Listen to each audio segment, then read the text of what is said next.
My name is Hannah and this is my no-buy year.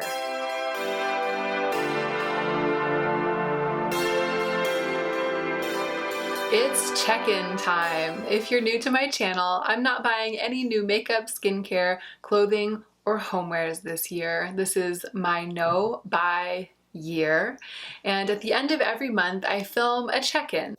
The no-buy year is really becoming an occasion not only to hopefully finish paying off my credit card and save some money and rewire my brain when it comes to purchasing, but it's also an occasion to kind of think about why I want things and look around at my life and look into myself and notice new things about myself. I do have some updates for you. This has been a different month than the previous months in a couple of ways. Let's jump right into the meat of the video. Jump right into the meat? The month of May has brought me personally a lot of wonderful things. It's been an exciting and busy month and I've gotten a lot done and that's been good. But this is also the first month where I can confidently say that the going has gotten tough when it's come to the no-buy year. There have been a number of moments where I felt frustrated, I felt like I'm hitting a wall in some way or another. I've felt like there's something I really need. There have been a number of little things. For example, I feel like every tool that I have ever had with which to put up my hair or put back my hair has just vacated the premises. Every hairband, every hair claw, every bobby pin, everything. It's like some bobby pin queen is throwing a party somewhere and all of the hair bands and hair claws are invited. They all left my house to go to this party and they've been gone for about a week. And I know that they'll show up again. Like, I know that if I just leave them alone, they will come home wagging their tails behind them, because that's always what happens. They always turn up. But I've reached a point where enough of them have disappeared that when I need to put up my hair, I'll like look in all of the usual places and I can't find a single one. I'm not allowed to buy new hairbands or anything under the rules of my no-buy year. It's not like skincare where when the category runs dry, I can repurchase it. I have to find the ones that I have and continue to use them. I know that they're in my house. Like, I haven't lost them outside of my house. I haven't dropped them all in the street. I just can't find them, and that's on me. So that's annoying, and I'm annoyed with myself. I need to do a search. I need to sweep my apartment or something and find some hairbands and then put them in a safe place and keep track of them, instead of doing what I used to do, which was just constantly repurchasing packets and packets of them because I couldn't find the ones that I lost. I have only myself to blame. This is the fate that I chose, and I'm not exactly complaining because I knew that this day would come, but it just came. It came in May, along with a lot of other days that I knew would come and some that I didn't know would come. So one day that I didn't know would come was the day that my kitchen tongs gave out. I cook almost every day. I cook a lot. We have like a big heavy duty pair of kitchen tongs that I use all the time. And a couple weeks ago, the springiness just gave out. So the tongs will now clamp, but they won't spring back. They're almost useless. Ordinarily, I would just go on Amazon and order a new pair of tongs, but I can't. They're homewares and I'm not allowed to buy any new homewares this year. Airplane. So nice. Somebody's flying somewhere. I have other things that can work as tongs. If I like truly was without any tool that would work, then I suppose I would be able to buy a new one, but that's just not the case in my kitchen. Like, I have stuff that I can use to grab stuff. I just would really like to have back my pair of very functional, very useful tongs.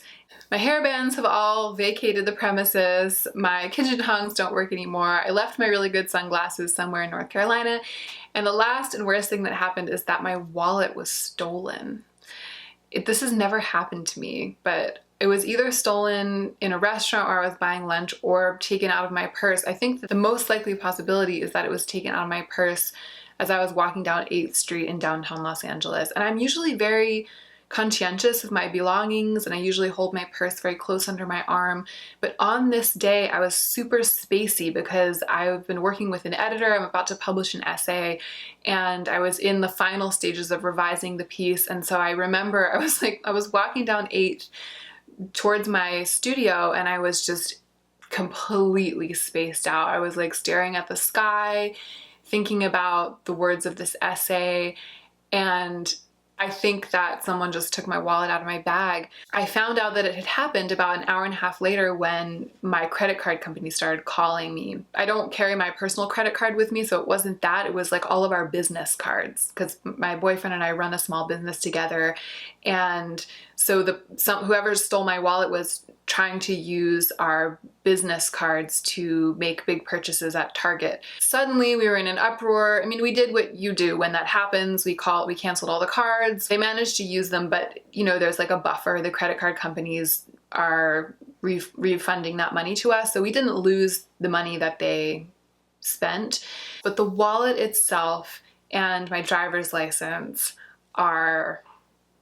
they are gone. Like, they are gone. I even went back near where it happened and I searched through some trash cans. I looked everywhere. I spent the whole rest of the day looking for my wallet, because I know that frequently when someone steals a wallet, they take out all of the credit cards and debit cards and then they just like toss the wallet. And I've heard a number of stories of people finding their wallet with their driver's license still inside it near the scene of the crime. So I was hopeful, and I looked and looked, but I couldn't find it. And the thing is, I don't have any other wallets. This was an area of my life in which I had narrowed it down to one. I had found it on eBay. It was leather, but it was like a snakeskin print, which I really, really love. I really love like that cobra print leather. And it was a clutch size. It was really, really wonderful. It did have a couple $100 cash in it, which really sucked. But I care more about the wallet itself. I just loved that wallet. And my immediate reaction was like, oh, I don't have any other wallets, so I'm gonna buy myself a new wallet. I was upset. It's upsetting to have something stolen, and so I was upset. In that upset mode, I was like, well, I'm just gonna buy myself a wallet. Because one of the ways in which we use shopping is to soothe ourselves when we don't feel good. And it was really interesting that afternoon when I was feeling upset, my first instinct was like, I'm gonna buy something. Like, I'm allowed to buy something now. I have to be allowed to buy something because I feel so upset and I feel so taken advantage of that I have to be able to do the thing that soothes this problem. And so for a couple of hours there, I was like shopping for wallets online. I found out that Hobo, who makes the wallet, the Lauren wallet is what it's called, this season they came out with a hair-on hide version of it. And I found that and I was like, all right, that's just as good. I love hair-on hide just as much as I love python. And I was like, yeah, I'll buy this hair-on hide version, and then it'll be a perfect replacement for my lost wallet and I'll feel better. And just deciding that made me feel better. I was like, it's gonna be okay. I'll have a good wallet. It's not the end of the world. It's not like it was an heirloom or something. But I took a day. I didn't buy it right away. I'm glad I didn't. And the more I thought about it, the more it became clear to me that under the rules of my no-buy year, I really can't buy myself another wallet. I don't technically own any other wallets. Like, I don't have anything that is designed that way. But I have like this little zipper pouch that I used to use as a wallet and I hated. And that was why I ended up buying this Hobo wallet, because I was like, I need a real wallet, because I didn't like zipping and unzipping and having all my cards swimming in it. But I still own that accessory and it works as a wallet. I can use it. And I pulled out my big girl pants and I looked at my rules and I looked into my soul and I faced the fact that if I can use it, I need to use it. And I need to wait until 2019 to replace my wallet with a real wallet. I'm not going back and forth. I'm not trying to decide. My rules are clear and I know in my heart of hearts what I can and can't do, and I can't buy a wallet right now because I have this other thing that works. And also, skincare is skincare. Like when you run out of skincare and you run out of everything that works, you don't really have recourse. I understand why I have my rules for skincare, but there are other options when it comes to this wallet thing. Like I could ask my friends if anyone has a spare wallet that they're not using. I could make one out of duct tape.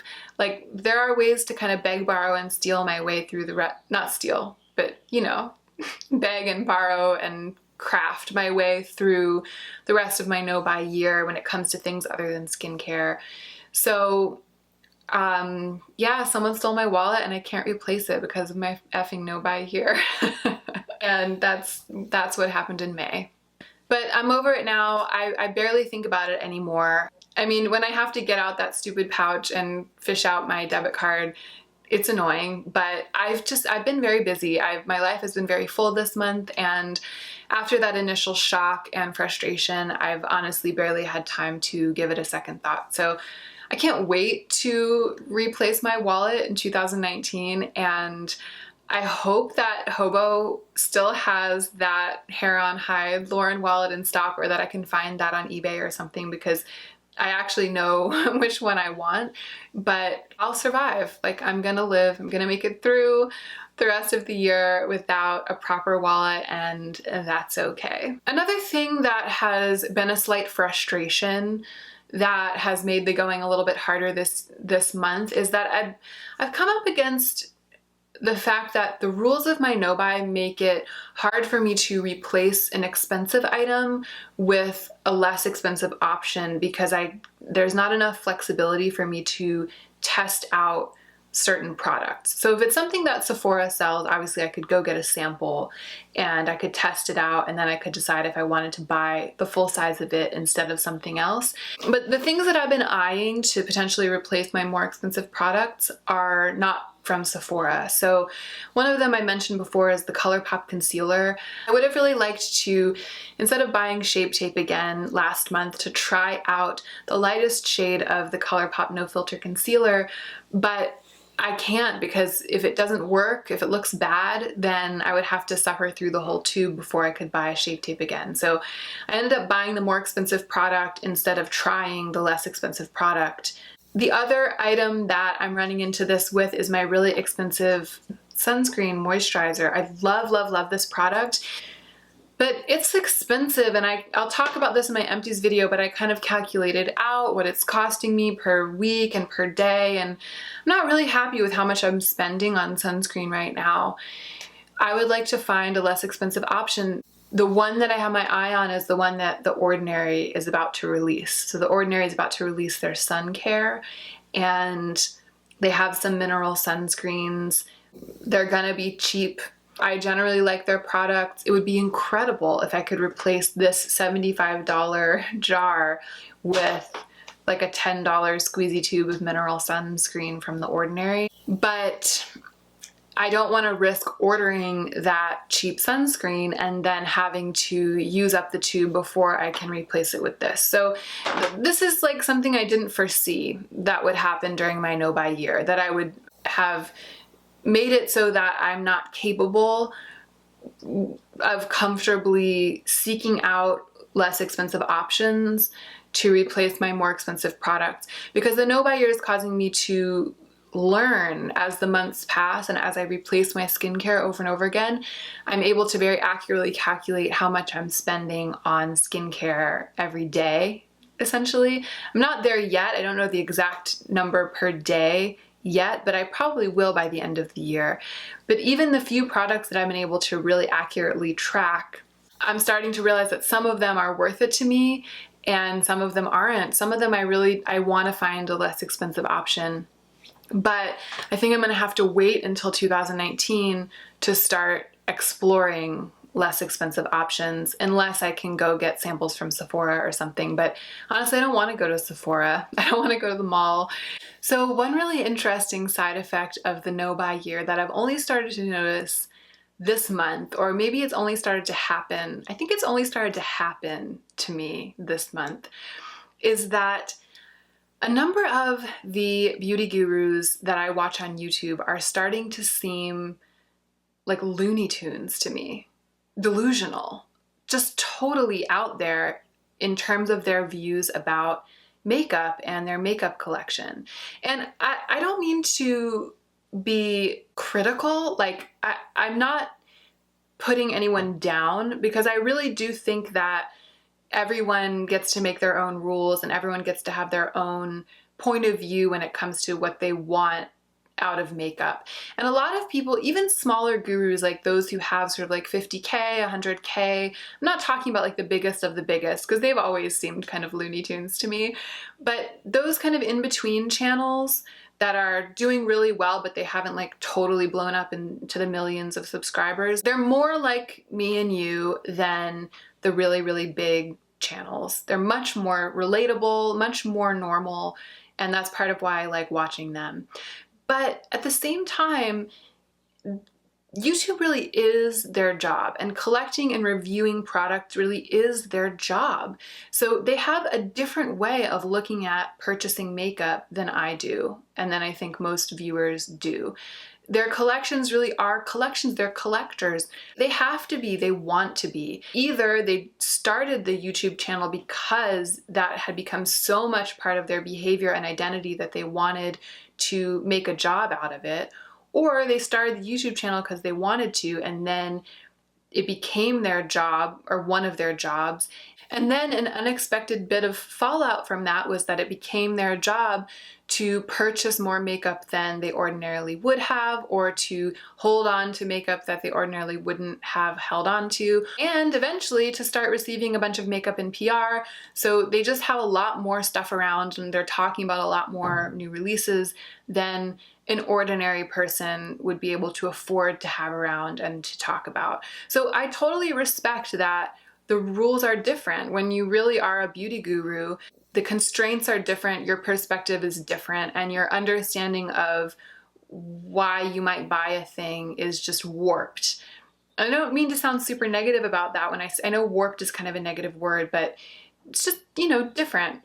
Different life, different situation, different. I've started to have this experience frequently, like on a daily basis, where I'll be watching a YouTube video and a sentence or two will come out of the mouth of the person I'm watching, and I'll just be like, what?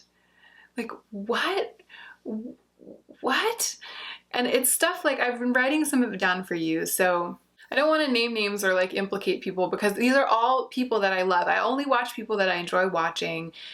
And so I don't want to like badmouth anyone. One beauty guru was talking about how she enjoys refreshing her collection of makeup bags. So like travel cases, you know, like stuff like this, like train cases, stuff that you take traveling with you. She had gotten a new one somehow, like in PR or something, and she was saying that she was like, I like refreshing my collection of travel bags because no matter how much you clean them, they get dirty. So it's nice to have like she basically was saying it's nice to have a constant stream of new ones and get rid of the old ones. And after 5 months of a no-buy, I was like, what? Like, refresh your collection? When I got this was like my perfect one. This is it for me. I'm done. Like, it's this forever until I lose this or it completely falls apart. I don't need to buy another makeup travel bag because I have this one. It's super cute. It's very functional. Yeah, it's getting a little dirty, but you use things and they get dirty, and I can clean it to the best of my ability. I might never be able to clean it back to its pristine condition, but I don't need to refresh my collection. When she said that, and this is someone I love watching, it just crystallized instantly how very, very different my mindset is from hers. And it might be because she's a beauty guru, and it might be because she gets a lot of makeup bags in PR, so for her, refreshing them doesn't cost any money. That might be it. But it was just this moment of like total alternate universe passing before my eyes, and I just find that very interesting. So another thing I recently saw someone saying is, she was talking about an eyeshadow palette that was pretty good but not amazing. She was saying like the formula's decent, the colors are really pretty, it's a good palette. She was basically giving that review that says, It didn't blow me out of the water. It's not the best thing I've ever used, but it's really quite decent. And she ended the part of her review by saying, if the colors appeal to you, I would recommend grabbing it, especially because it's limited edition. And I was like, you recommend grabbing it? Like, if the colors appeal to me, that's the only reason. If the colors appeal to you, I recommend grabbing it, especially because it's limited edition. Just the mentality that reveals, like the worldview that reveals about shopping and about makeup and about collecting makeup is so different from the worldview that I'm trying to foster in myself that it just shocked me. I had this moment of being like, wow, she recommends that you grab it if the colors appeal to you, even though she's just said that it's basically nothing special. But the reason to grab it is that it's limited edition. Like, I mean, I don't think I even need to go on about why that brought me up short. And I've been having these moments watching YouTube. Every day. I have one of these moments every day. Ooh, this highlighter reminds me so much of this other highlighter that I already have and love. So I bet I'm gonna love it. I'm definitely gonna get it. It sounds so logical when they say it, but when you back away a couple paces, it's like, the reason that you know you're gonna like it is because you already have something that you love that's exactly like it. And why would you buy it? I'm just preaching to the choir. Like, this is like the no buyer's lament, or the low buyer's lament when it comes to watching YouTube. I think a lot of people have had this experience before me, and a lot of people will have it after me. The reason I wanted to bring it up is that I just started having this experience this month, in the month of May. So during my 5th month of my no buy, I've been watching YouTube this whole time. I've been on a no buy this whole time, and it took 5 months for me to start to be able to see the toxicity of the point of view of many YouTube beauty gurus. Why didn't I have these same feelings in February? Why didn't I have these same feelings in March? It's taken me 5 months to see clearly and to establish my own point of view and my own understanding of the way that I interact with makeup, to establish it clearly enough that I hear something a little bit off in these beauty gurus' ways of talking about makeup. And again, to each her own. And I'm perfectly happy for people to go refreshing their collection of makeup bags or suggesting that you buy a palette because it's limited edition. They can have it, and I'm fine with that. I don't think they should stop doing what they're doing, because they have all sorts of reasons for thinking that way and acting that way. And some of those reasons have to do with their financial stability and their happiness and their life, and I'm fine with it. I'm just really grateful that I am starting to feel the disconnect. I love watching these videos, and I'm gonna continue to do it. And one of my goals is to be able to watch the videos without being sucked in. And I think that these feelings of shock and surprise when someone mentions off the cuff that she thinks she's gonna grab another eyeshadow palette, even though she has so many already, those feelings of shock and surprise are a good sign to me. They're a sign that I'm becoming more independent in my thinking and more confident about how I want to be, so that I can see the difference. I can see, okay, you do you, and I'm gonna do me, and I'll continue to watch and enjoy what you have to offer me. But I have a sharp eye now, and I can now see when you are perpetuating a point of view or a kind of habit or a kind of behavior around makeup that I don't want to engage in. And I can see it, and I can just not fall for it. I've been spending more time in the makeup rehab subreddit. I've been enjoying it so much. All of you brilliant, beautiful people over there. I just love following what people are saying, and I really, really appreciate the couple of you that have continued to post about my channel and started threads based on concepts that I've brought up in videos. It absolutely warms my heart, and it makes me really excited that there are a bunch of people out there who are like speaking my language, who were on the same page. The reason I'm bringing it up is that I've been thinking a lot about the advice that is frequently given to people who are trying to shop less or go on a no-buy.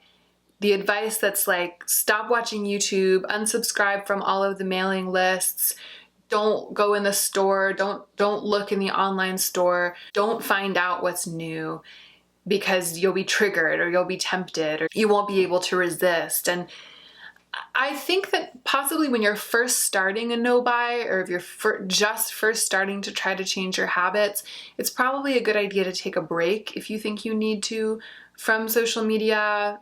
Take a break from Instagram. Just don't spend so much time consuming that kind of media. I could understand taking a break being useful, but ignoring the trends, ignoring what's new, pretending that Sephora doesn't exist, to me, that's not a good sustainable plan. That's not a good long-term solution, because it's always going to be there waiting for you to go back and look at it and watch it and browse it. And I think that if you decide that you're so fragile that you can't even look at a beauty guru swatching a palette without immediately going to Sephora and buying it, you're selling yourself short, because you can, I promise you, you can watch a beauty guru swatching a new palette without going to Sephora and buying it. You can.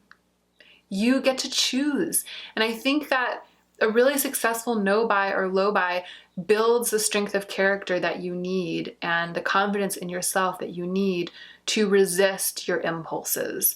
And if you find unsubscribing from mailing lists and people on Instagram and all that stuff really helpful for you, if that's your best tool for resisting buying stuff that you don't want to buy or that you don't need, then go for it. I'm not saying that you shouldn't do that.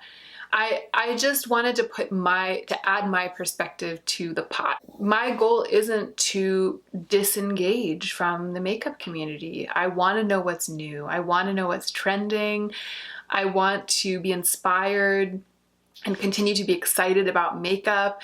I just don't want that inspiration and that knowledge to translate constantly into buying, buying, buying. And so where I cut it off at the pass is between absorbing the information and buying the stuff. Like, that's where I am stopping myself. I don't need to go all the way back to before I even absorb the information and stop there. I love the makeup community. I love the beauty community. I'm here, I'm part of it. And for the most part, I find watching beauty gurus to be really fun and inspiring and makes me feel creative. And so I need to develop into a person who can watch those things without being triggered to buy stuff. So for me, stopping watching YouTube isn't the answer. Unsubscribing from lists isn't the answer. The answer to me is becoming stronger. So that's what I'm trying to do. The last thing that I wanted to talk about dovetails a little bit with that, and it has to do with just busyness, like being busy. I was really, really busy this month. I have a lot of exciting stuff going on this month. I do have an essay coming out pretty soon in an awesome publication, and I will make a video about it, I think, when it goes live, because the essay is about YouTube. It's not about my channel, but it's about me as a viewer of YouTube. It's a really, really exciting publication for me. So I've been working super hard. I've been working on galley after galley of the essay, exchanging emails with the editor, calls with the editor. I've kind of been on point this month, ushering this essay through. I feel like I've been in labor, and like I've been having a baby, and the editor and the fact checker are like the doctor and the nurse. I've barely had a minute to like worry about my lost wallet or think about the makeup that I'm not buying. And I also had my residency. I also had some poems published. I had some poems featured on Poetry Daily, which is a very high profile daily poem website. The address is poems.com. So I'll link that below too. It's just yet again a reminder of how good of an antidote to addiction a full life can be. So I wanted to share that as a way of ending this video, and perhaps as a way of encouraging you to think about the things that you love to do that make you healthier and happier and more beautiful from the inside out. That is it. We are done, my friends. Thank you so much for sticking with me through this arduous process, this no-buy year, which has been, for the most part, exhilarating, but sometimes frustrating. I really, really appreciate your support, and I hope that you will remember to take extra good care of yourself this week so that you can be the most effective version of yourself as you do your work in the world.